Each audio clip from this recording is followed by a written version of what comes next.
রাধে রাধে। গীতার মূল্যায়নের আজকের ভিডিও শ্রীমদ্ ভগবদ্ গীতার ৩য় অধ্যায়ের ৪২ নম্বর শ্লোক ও তার অনুবাদ সহ ব্যাখ্যা করে বলবো। ৪২ নম্বর শ্লোক সংস্কৃতে বলা হয়েছে, ইন্দ্রিয়াণি পরন্নাহু ঋন্দ্রি এভ্য পরংমন মনস্যস্তু পরা বুদ্ধিজ্য বুদ্ধি পরত সস্তুস্তস। এর ব্যাখ্যা হলো, ইন্দ্রিয়াণি পরন্নাহু অর্থাৎ শরীর বা বিষয়গুলির থেকে শ্রেয়তর হচ্ছে ইন্দ্রিয় সকল, অর্থাৎ ইন্দ্রিয়াদির দ্বারা বিষয়সমূহের জ্ঞান হয়, কিন্তু বিষয়াদির দ্বারা ইন্দ্রিয়াদি সম্পর্কে জ্ঞান হয় না। বিষয় ব্যতিরেকেও ইন্দ্রিয়গুলির থেকে কিন্তু ইন্দ্রিয়াদি ব্যতীত বিষয়ের অস্তিত্ব প্রমাণিত হয় না। ইন্দ্রিয়গুলিকে প্রকাশিত করার সামর্থ্য বিষয়ের থাকে না, বরং ইন্দ্রিয়গুলি বিষয়গুলিকে প্রকাশ করে। ইন্দ্রিয়গুলি একই থাকে, কিন্তু বিষয় পরিবর্তিত হয়। ইন্দ্রিয়াদি হল ব্যাপক এবং বিষয় হচ্ছে বাপ্য, অর্থাৎ বিষয় ইন্দ্রিয়গুলির অন্তর্গত হয়ে থাকে, কিন্তু ইন্দ্রিয়গুলির বিষয়ে অন্তর্গত নয়। বিষয়ের থেকে ইন্দ্রিয়গুলি সূক্ষ্ম, তাই বিষয়গুলির অপেক্ষা ইন্দ্রিয়াদি শ্রেষ্ঠ, সবল, প্রকাশক, ব্যাপক এবং সূক্ষ্ম।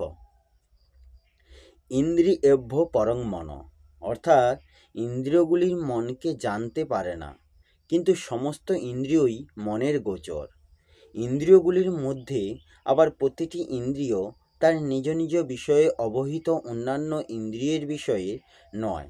যেমন কান শুধুমাত্র শব্দকেই অনুভব করতে পারে, কিন্তু গন্ধ, স্পর্শ, রূপ বা রসকে নয়। ত্বক শুধুমাত্র স্পর্শকেই অনুভব করতে পারে, কিন্তু শব্দ, গন্ধ, রূপ ও বা রসকে নয়। চক্ষু কেবলমাত্র রূপকেই চেনে, কিন্তু শব্দ, গন্ধ, স্পর্শ বা রসকে নয়। তেমনি রসনা শুধু অনুভব করতে পারে রসকেই, শব্দ, স্পর্শ, গন্ধ বা রূপকে নয়। নাসিকা শুধু গন্ধেরই আঘ্রাণ নিতে অসক্ষম, শব্দ, স্পর্শ বা রূপ বা রসের নয়। একমাত্র মনই 5টি জ্ঞানেন্দ্রিয় এবং তার বিষয়গুলিকে জানতে সক্ষম। তাই মন হলো ইন্দ্রিয়গুলির থেকে শ্রেষ্ঠ, সবল, প্রকাশক, ব্যাপক এবং সূক্ষ্ম। মনস্যস্তু পরা বুদ্ধি অর্থাৎ মন বুদ্ধিকে জানে না, কিন্তু বুদ্ধি মনকে জানে। মন কেমন, শান্ত না ব্যাকুল, ঠিক না বেঠিক ইত্যাদি বিষয়গুলি বুদ্ধি জানে। ইন্দ্রিয়গুলি ঠিকমতো কাজ করছে কিনা তাও বুদ্ধি জানে, অর্থাৎ বুদ্ধি মন এবং ইন্দ্রিয়গুলি এবং তার বিষয়গুলিও জানে। তাই ইন্দ্রিয়গুলির থেকে শ্রেয়তর যে মন, সেই মনের থেকে বুদ্ধি শ্রেয়তর। য বুদ্ধি পরতস্তু স অর্থাৎ বুদ্ধির কর্তা হচ্ছে অহং, তাই বলা হয় আমার বুদ্ধি। বুদ্ধি হচ্ছে করণ বা আর অহং হলো কর্তা। করণ হলো পরতন্ত্র হয়, কিন্তু কর্তা হলো স্বতন্ত্র। এই অহংয়ের জড় অংশেই থাকে কাম। জড় অংশের সঙ্গে তদাত্ম হওয়ায় এই কাম স্বরূপের প্রতীত হয়। বাস্তবে কাম অহংয়ে বাস করে, কারণ সেই ভোগের আকাঙ্ক্ষা করে এবং সুখ দুঃখের ভোক্তা হয়। ভোক্তা, ভোগ এবং ভোগ্য এই তিনটির মধ্যে স্বজাতীয়তা থাকে। এতে স্বজাতীয়তা না থাকলে ভোক্তার ভোগ্যের প্রতি কামনা বা আকর্ষণ হতে পারে না। যিনি ভোক্তা, ভাবের প্রকাশক, যার প্রকাশে ভোক্তা, ভোগ এবং ভোগ্য এই তিনটি সিদ্ধ হয়, সেই পরম প্রকাশে কাম থাকে না। অহং পর্যন্ত সবই প্রকৃতির অংশ। সে অহংয়ের পরেই সাক্ষাৎ পরমাত্মার অংশ স্বয়ং বিরাজ করেন। যিনি শরীর, ইন্দ্রিয়াদি, মন, বুদ্ধি এবং অহং এই সবের আশ্রয়, আধার, কারণ এবং প্রেরক, তিনিই শ্রেষ্ঠ, বলবান, প্রকাশক, ব্যাপক ও সূক্ষ্ম। জড়ের অংশই শখ দুঃখরূপে পরিণত হয়, অর্থাৎ এই সুখ দুঃখরূপ বিকার জড়েই হয়ে থাকে। চেতনে কোনো বিকার নেই, চেতন হলো বিকৃতির জ্ঞাতা, কিন্তু জড়ের সঙ্গে তদাত্ম হওয়ায় চেতনই সুখ ও দুঃখের ভোক্তা হয়ে থাকে, অর্থাৎ তখনই চেতনই সুখী বা দুঃখী হয়ে থাকে। শুধুমাত্র জড়ের সুখী বা দুঃখী হওয়ার সম্ভাবনা নয়।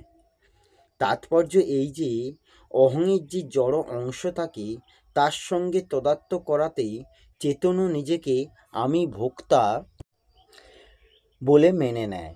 পরমাত্ম তত্ত্ব অনুভূত হলেই রসবুদ্ধি নিবৃত্ত হয়ে যায়। এতে অশ্বপদ্রী ভোক্তারূপ অহংয়ের বাচক এবং ভোক্তাপনের নির্লিপ্ত যে তত্ত্ব তা হল পরমাত্মার বাচক অর্থাৎ পরম পদ। সেই পরমাত্মার জ্ঞান হলে রস অর্থাৎ কাম নিবৃত্ত হয়ে যায়। কারণ কামনায় হয় সুখ পাওয়ার জন্য এবং স্বরূপ হল সহজ সুখরাশি। তাই পরমাত্ম তত্ত্বের অনুভব হলে কাম সর্বতভাবে দূর হয়। এই শ্লোকের বিশেষ কথাতে বলা হয়েছে, স্থূল শরীর হল বিষয়, ইন্দ্রিয়গুলি বহ্যীকরণ এবং মন বুদ্ধি হল অন্তঃকরণ। স্থূল শরীরের উপরে হল ইন্দ্রিয়গুলি এবং ইন্দ্রিয়গুলির উপরে হল বুদ্ধি, বুদ্ধির উপরে হল অহম অর্থাৎ কর্তা। কাম অর্থাৎ জাগতিক আকাঙ্ক্ষা এই অহমের কর্তা হয়ে থাকে। নিজ সত্তা অর্থাৎ স্ব অস্তিত্ব, নিজ স্বরূপ চেতন নির্বিকার এবং সৎ চিৎ আনন্দরূপ। এটি যখন জড়ের সঙ্গে তদাত্ম করে নেয় তখন উৎপন্ন হয় অহম এবং স্বরূপ কর্তা হয়ে যায়। এইরূপ কর্তায় এক জড় অংশ থাকে এবং আরেক দিকে চেতন অংশ থাকে। জড় অংশের প্রাধান্য থাকে সংসারে এবং চেতন অংশের প্রাধান্যে পরমাত্মার দিকে আকর্ষণ হয়। অর্থাৎ এর জড় অংশের প্রাধান্যে লৌকিক ইচ্ছা থাকে এবং চেতন অংশের প্রাধান্যে পারমার্থিক ইচ্ছা থাকে। জড় অংশ বিনাশীল, তাই লৌকিক আকাঙ্ক্ষাও বিনাশীল এবং চেতন অংশ সদা স্থিতিশীল। সেই জন্য পারমার্থিক ইচ্ছার সার্বিক পূরণ সম্ভব। তাই লৌকিক ইচ্ছাগুলির নিবৃত্ত এবং পারমার্থিক ইচ্ছা স্বরূপবোধের জিজ্ঞাসা এবং ভগবৎ প্রেমের অভিলাষ পূরণ হয়। লৌকিক ইচ্ছাগুলি উৎপন্ন হলেও স্থায়ী হয় না, কিন্তু পারমার্থিক ইচ্ছা দমিত হলেও দূর হয় না। কারণ লৌকিক ইচ্ছাগুলি অবাস্তবিক আর পারমার্থিক ইচ্ছা হলো বাস্তবিক। সেই জন্য সাধকের যেমন লৌকিক ইচ্ছাগুলি পূর্ণ হবার আশা করা উচিত নয়, তেমনি পারমার্থিক ইচ্ছা পূরণ না হলে নিরাশ হওয়াও উচিত নয়। প্রকৃতপক্ষে ইচ্ছা মূলেই একই, যা নিজ পরমাত্মার অংশী। কিন্তু জড়ের সংস্পর্শে এসে এই ইচ্ছার দুটি ভাগ হয়ে যায় এবং মানুষ নিজের বাস্তবিক ইচ্ছা পূর্তির পরিবর্তনশীল জড়ের দ্বারা করার জন্য জড় পদার্থগুলির কামনা করে। এটি হচ্ছে তার ভুল। কারণ লৌকিক আকাঙ্ক্ষাগুলি হলো পরধর্ম এবং পারমার্থিক ইচ্ছা হলো স্বধর্ম। কিন্তু সাধকের মনে লৌকিক ও পারমার্থিক এই দু প্রকার ইচ্ছা থাকায় দ্বন্দ্বের সৃষ্টি হয়। দ্বন্দ্ব সৃষ্টি হলে সাধকের ভজন ধ্যান সৎসঙ্গ ইত্যাদির সময় পারমার্থিক ইচ্ছা অবদমিত হয় এবং লৌকিক ও কামনা জাগ্রত হয়ে ওঠে। লৌকিক ইচ্ছাগুলি থাকা পর্যন্ত সাধকের সাধনের স্থির নিশ্চয়তা থাকা সম্ভব নয়। পারমার্থিক ইচ্ছা জাগ্রত না হলে সাধকের উন্নতি হয় না।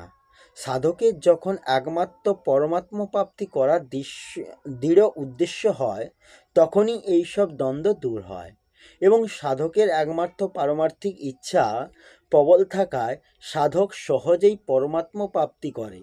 সেই জন্য লৌকিক এবং পরমার্থিক ইচ্ছার দ্বন্দ্ব দূর করা সাধকের পক্ষে অত্যন্ত প্রয়োজন। শুদ্ধ স্বরূপে নিজের অংশী পরমাত্মার প্রতি স্বাভাবিকভাবে এক আকর্ষণ বা রুচি থাকে, যাকে প্রেম বলা হয়। যখন সে জগৎ সংসারের সঙ্গে নিজ সম্পর্ক মেনে নেয় তখন এই প্রেম দমিত হয়ে যায় এবং কাম উৎপন্ন হয়ে যায়। যতক্ষণ কাম বিদ্যমান থাকে ততক্ষণ প্রেম জাগরিত হয় না। প্রেম জাগ্রত না হওয়া পর্যন্ত কাম সম্পূর্ণভাবে বিনাশপ্রাপ্ত হয় না। জড় অংশের প্রাধান্যে যার মধ্যে জাগতিক ভোগাদির আকাঙ্ক্ষা থাকে তার মধ্যেই চেতন অংশের প্রাধান্যতে পরমাত্মা লাভের ইচ্ছাও থাকে। সুতরাং বাস্তবে কামের নিবাস স্থূল জড় অংশেই হয়ে থাকে, কিন্তু সেটিও চেতনের সম্বন্ধ থেকেই হয়।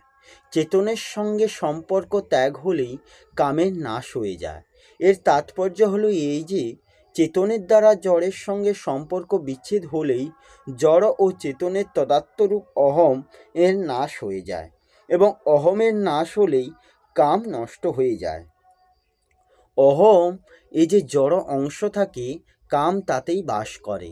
এর সপক্ষে প্রবল যুক্তি হল এই যে দৃশ্যরূপে পরিলক্ষিত যে জগৎ, তাকে দর্শনকারী ইন্দ্রিয়াদি তথা বুদ্ধি এবং তাকে দর্শন করে যে ভোক্তা, এই তিনটির মধ্যে জাতীয় ঐক্য না থাকলে ভোক্তার ভোগ্যের প্রতি আকর্ষণ হতেই পারে না, কারণ স্বজাতীয়ের মধ্যেই আকর্ষণ হয়ে থাকে, বিজাতীয় নয়। যেমন রূপের প্রতি নেত্রই আকর্ষণ বোধ করে, শব্দের প্রতি নয়। এই কথা সমস্ত ইন্দ্রিয় সম্পর্কে প্রযোজ্য। বুদ্ধিরও আকর্ষণ হয় বোঝার বিষয়ের প্রতি, শব্দাদির বিষয়ের প্রতি হয় না। এরূপই স্বয়ংয়ের পরমাত্মার সঙ্গে তত্ত্বগত হয়, ঐক্য থাকে, সেই জন্য স্বয়ংয়ের পরমাত্মার প্রতি আকর্ষণ থাকে। এই তাত্ত্বিক একতা জড় অংশকে সর্বতোভাবে পরিত্যাগ করলে, অর্থাৎ জড়ের সঙ্গে মেনে নেওয়া সম্পর্ক সম্পূর্ণভাবে ত্যাগ করলে তবেই তত্ত্বগত ঐক্য অনুভূত হয়। এটি অনুভূত হলেই প্রেম জাগরিত হয়ে যায়।